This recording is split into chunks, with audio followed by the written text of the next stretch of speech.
Salve galera, bom dia a todos, tudo bem? Hoje falaremos das outras regionalizações do espaço mundial e as principais características quanto ao critério dessa regionalização. Falamos anteriormente que regionalizar é o ato de dividir um determinado território de acordo com os critérios estabelecidos para que esse território possa ser estudado ou analisado. E falaremos hoje, evidentemente, das regionalizações segundo alguns desses principais critérios. O primeiro critério se refere ao desenvolvimento científico e tecnológico.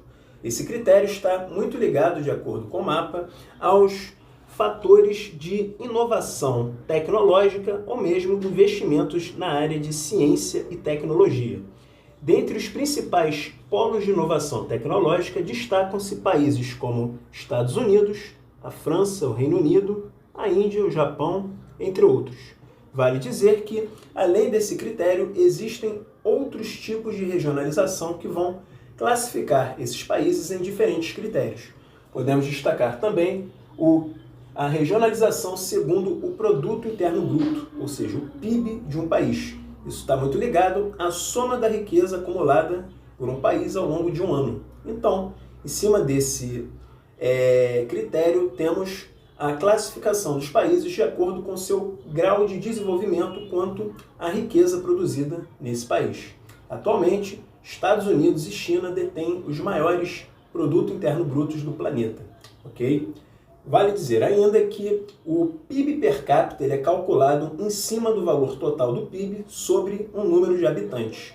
Em cima desse cálculo, pode-se estabelecer, por exemplo, um pequeno aspecto quanto ao nível de distribuição de renda de um país, certo? Vale dizer também que há um outro critério segundo o Índice de Desenvolvimento Humano, ou o IDH. Isso mesmo. O IDH ele é um índice calculado onde será analisado a qualidade de vida de uma população de um determinado território, analisando três importantes aspectos quanto a esse critério, que são a expectativa de vida, distribuição de renda e o grau de escolaridade. Em cima desses três fatores, mede-se a qualidade de vida e as condições em que essa população está vivendo em um determinado território. Ok? O IDH ele também analisa, dentre outras coisas, o grau de desenvolvimento socioeconômico da população de um determinado território. Com o cálculo desse índice, pode-se estabelecer, por exemplo, políticas de bem-estar social para as melhorias quanto às condições de vida de uma população, certo?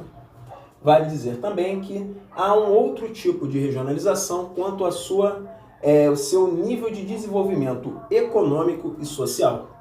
Esse critério tem como base o nível de desenvolvimento socioeconômico dos países, aproximando-os, por exemplo, mais próximo da realidade desse desenvolvimento nos dias atuais.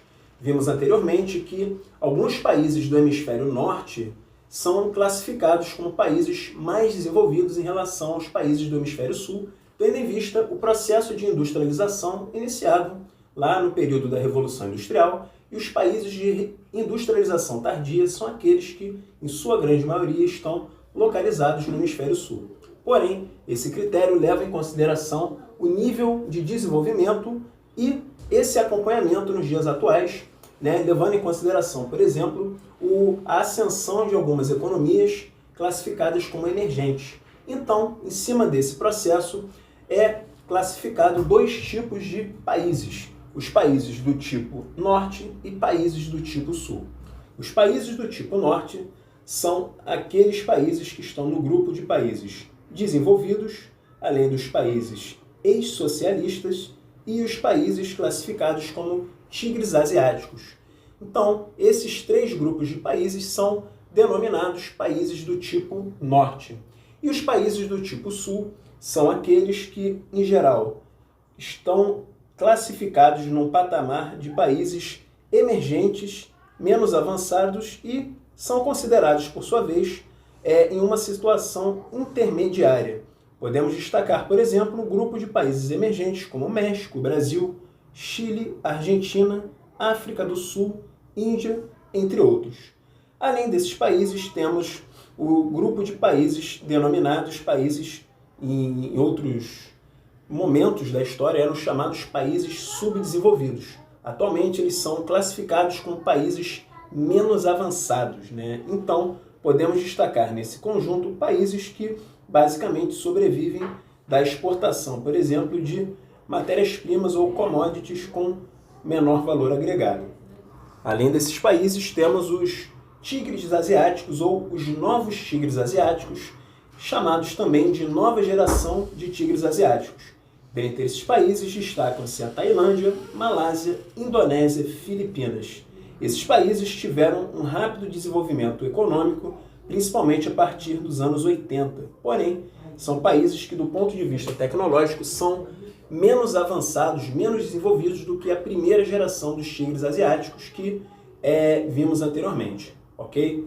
Vale dizer que essa regionalização em geral, ela não possui um critério fixo estabelecido, podendo ser modificada no decorrer do tempo, principalmente com o avanço tecnológico e desenvolvimento de novos países no cenário internacional, ok? Quem gostou desse vídeo, deixe um like, inscreva-se no canal. Por hoje ficamos por aqui. Grande abraço a todos e até lá!